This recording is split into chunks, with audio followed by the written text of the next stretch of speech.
Bonjour à tous, donc aujourd'hui, vidéo sur ma compréhension donc de, si je puis dire, après tout ce temps à passer sur Cysiazike.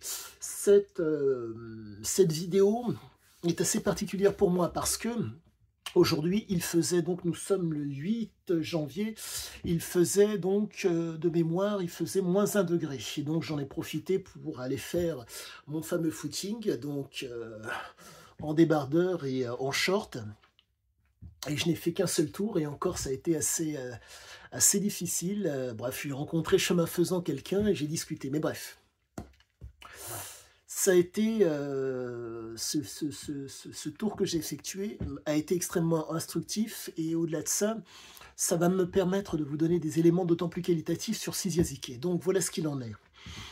Zike, alors, né en 49 à Taroudan, un père albanais et une mère grecque. Le père vient d'une région qui s'appelle Vlora. La mère est gréco-libanaise. Et donc, le père légionnaire était guerrier. La mère, pardonnez-moi, le grand-père de guerrier était aussi guerrier. Donc, il y a un déterminisme familial, si je puis dire, à être dans l'offensive, si je puis dire, d'être dans l'exploitation et rarement dans la soumission. Ce qui fait que vous êtes face à un type qui était plus ou moins déterminé, qui avait des gènes réminiscentes. Ces gènes réminiscentes, pour moi, ont eu la possibilité comment dire, de s'exprimer, voire de maturer, lorsqu'il était donc, pardonnez-moi, au Maroc. Au Maroc, il y avait... il est né au Maroc en 49. Il faut savoir que le Maroc était un protectorat. Le protectorat avait été agencé par Monsieur Lyotet, le maréchal Lyotet. La devise de Lyotet, il n'y a de joie que dans l'action. Ouais. Et donc, vous êtes face donc à un être d'action, qui était le maréchal Lyotet. Et donc, le père de Zike, donc, qui a été structuré par les militaires et qui donc était guerrier, et donc, un légionnaire, généralement, avance à l'épreuve des faits et cherche vaille que vaille à, si je puis dire, à démontrer ou à corroborer que, pardonnez-moi, il essaie d'avancer en sécurisant, si possible, son trajet. Et pour pouvoir sécuriser, si je puis dire, son avancée face à une adversité, il lui faut à tout prix sécuriser. Donc, en un mot, commander, si possible, voire parfois contrôler, mais pour essayer de faire en sorte d'avancer face à une adversité. Cysiazike était un exploiteur. Il s'avère que le père de Zike a transmis, si je puis dire, ce comportement à son fils. Il faut savoir que la mère avait énormément de pressentiments. Ces pressentiments sont dus au fait que la mère, de par ses origines grecques, de par le fait qu'elle était aussi libanaise, était une voyageuse, si je puis dire. Elle a fait beaucoup de voyages, donc elle a pu voir énormément de comportements complètement différents, et si je puis dire, elle les a... Comment dire, ses ancêtres lui ayant donc transmis aussi ce besoin, comment dire, de découvrir, de voyager, fait qu'elle avait cette perception spatiale qui était assez particulière, qui fait que elle a eu énormément de pressentiments. C'est tout à fait normal. J'avais déjà fait une vidéo dessus, mais qu'importe. Et donc, ce père et cette mère, ce pressentiment maternel et cette, comment dire, cette prédisposition à l'impulsivité et à la combativité paternelle ont donné Cysiazike dans un cadre idyllique qui s'appelle le Maroc. Le Maroc permettait à l'époque, quand c'était, entre guillemets, assez calme, de pouvoir permettre aux enfants, si je puis dire, d'exprimer certaines de leurs aptitudes. Ils étaient libres, il n'y avait pas de, comment dire, les Marocains et les Européens se croisaient, mais ne se fréquentaient pas, j'ai pas l'impression, plus que cela. Ce qui fait que il y avait un espèce de cloisonnement qui fait que cela se passait bien. Mais il faut comprendre cette chose par rapport à la structure du pays, du Maroc de l'époque. Lyotet avait donc fait en sorte que les têtes pensantes, si je puis dire, que la tête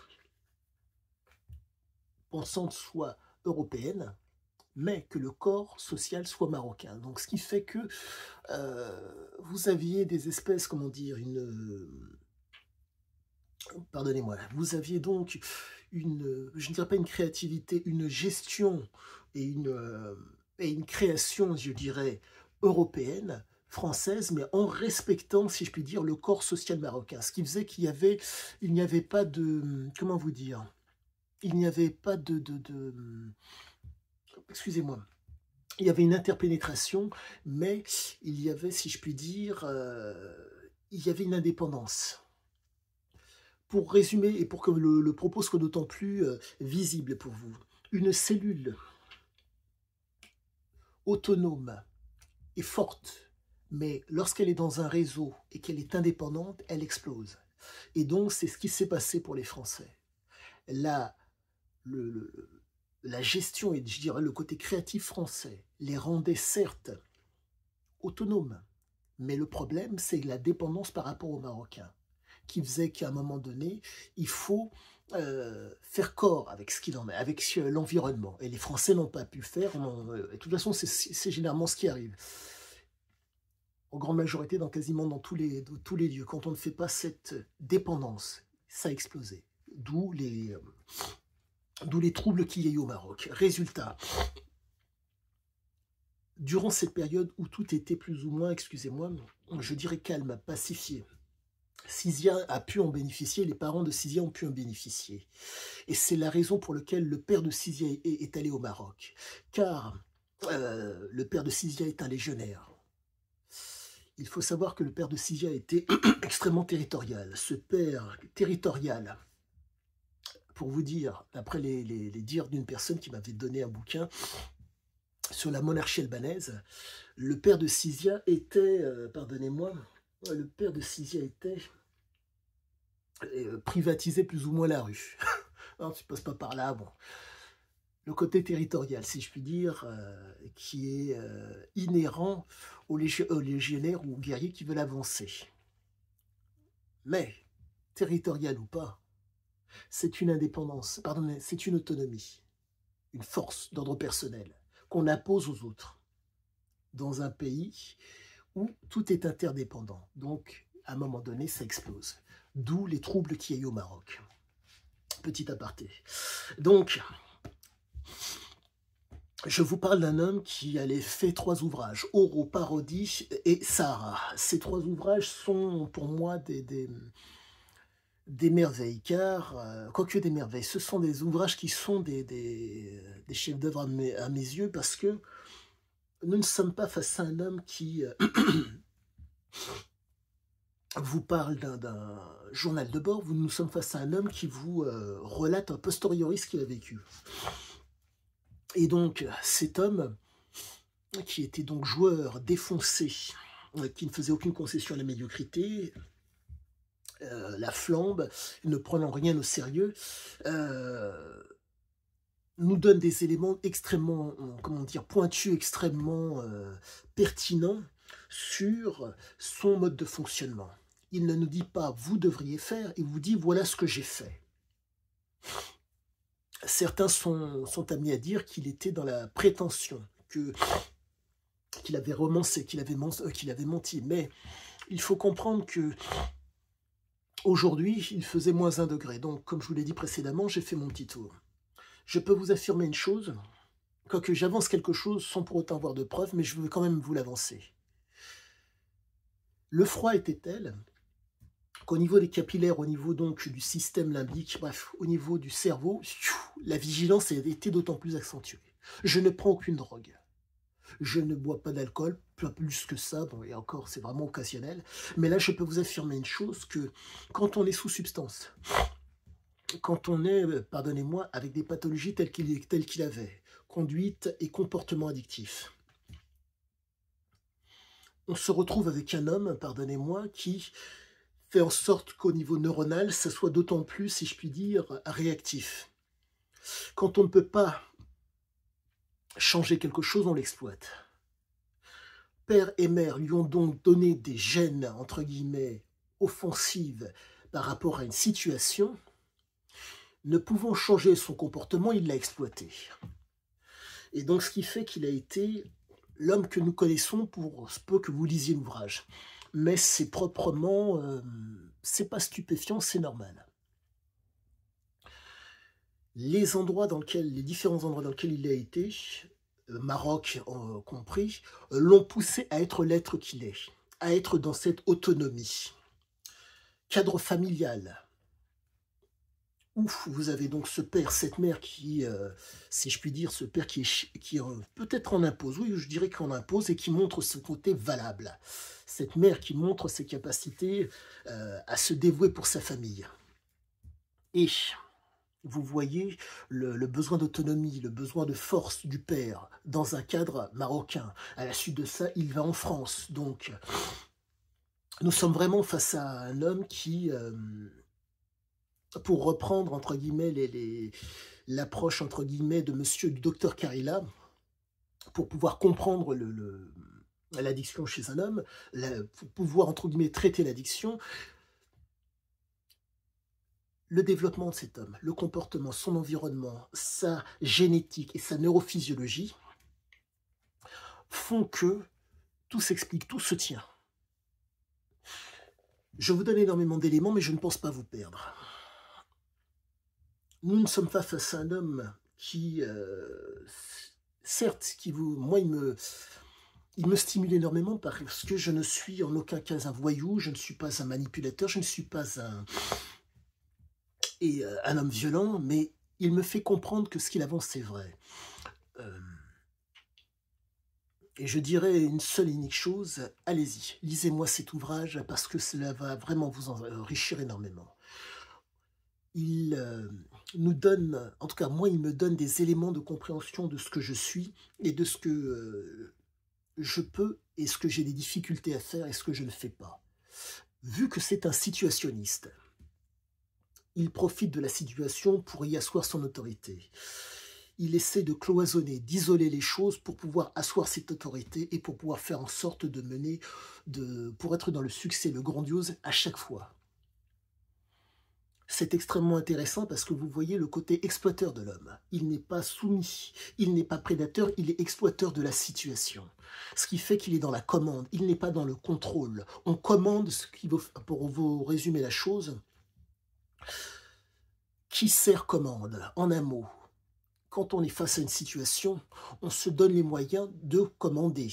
Quand on est, si je puis dire, extérieur à la situation, on essaye d'avoir une impact dessus, on essaye d'être dans une optique de prédateur. Donc le prédateur qui est extérieur à la situation va essayer de contrôler par la domination, par le privilège et par le pouvoir. Mais nous sommes face à un homme qui ne décrète pas son commandement. Il met sa peau en avant, il va en avant pour pouvoir être dans le commandement, donc il ne décrète pas. Ça fait toute la différence et ça explique nombre de ses réussites et nombre de ses déboires.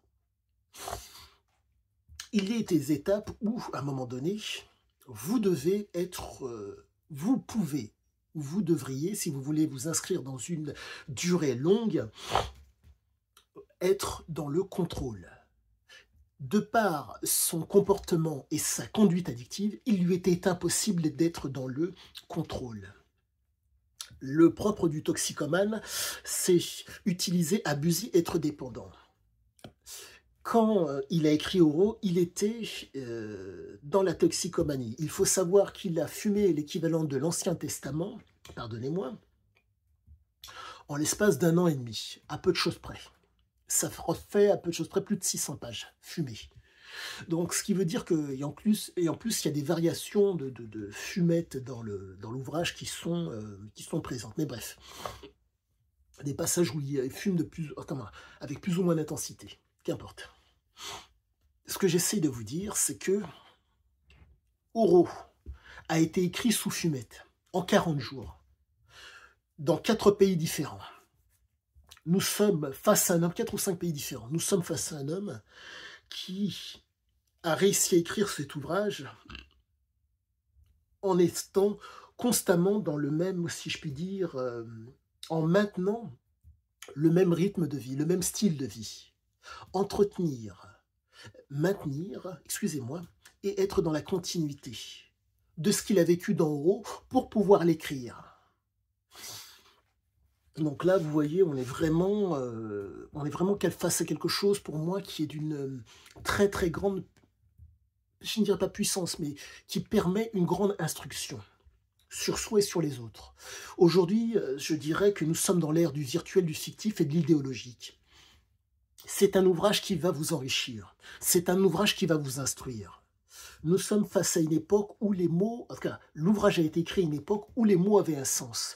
Nous sommes face à un homme qui ne peut que vous grandir. Et donc, tous ces éléments disparates que je vous ai donnés, j'espère qu'ils vont vous servir parce que pour ma part, ils me servent énormément. Je suis aujourd'hui, de par le fait que je suis tenu et pris par l'ouvrage, d'aller d'autant plus loin dans ma démarche pour pouvoir m'instruire et j'espère vous instruire. L'objectif est maintenant de passer à une autre étape, à une réalisation d'un projet. Je vous mettrai ultérieurement la vidéo en question qui vous parlera dans le détail de mon projet qui va prendre forme dans quelques temps. Quoi qu'il en soit, lisez-le. Pour peu que vous ayez des interrogations sur vous, lisez-le. Pour peu que vous ayez des interrogations et que vous souhaitiez avoir des réponses de la part d'un chercheur en littérature et d'un homme qui va va voir différents spécialistes pour pouvoir vous instruire, appelez-moi. Le fameux pouce, abonnez-vous. Mais au-delà de ça, appelez-moi car je vais être en mesure de vous donner des éléments factuels, des éléments réels, des éléments historiques, voire même des éléments géographiques pour vous comprendre d'autant mieux. J'en reviens à ce que je vous disais précédemment. Le développement, l'environnement, le comportement, la génétique et la neurophysiologie sont des choses qui sont communes à tous. Mais sont des choses que parfois nous n'arrivons pas, si je peux dire, à lier pour pouvoir comprendre le pourquoi du comment. Grâce à Ziké, je suis en train de lier tout ça, par rapport certes à son histoire, mais quand cet homme qui est aux antipodes de ma personne, je vais chercher des informations pour le comprendre. Je me comprends, je me perçois différemment. Quoi qu'il en soit, je vous le dis à tous et à toutes, allez-y. Venez à moi ou allez à Ziké, mais quoi qu'il en soit, venez. Le seul risque qu'il y a, c'est de passer un moment extrêmement agréable, soit avec moi, soit avec cet ouvrage. Mais quoi qu'il en soit, venez, car sachez-le, ceci, c'est de la dynamite. Et je pèse mes mots. Si vous êtes dans la recherche de votre personne ou dans l'interrogation, allez-y. Sur ce, à tous et à toutes, bienvenue et à bientôt. Et bonne année pour peu que nous... je pense que nous serons encore en janvier. Bonne année, bonne santé à tous. Et je vous dis à bientôt pour la suite.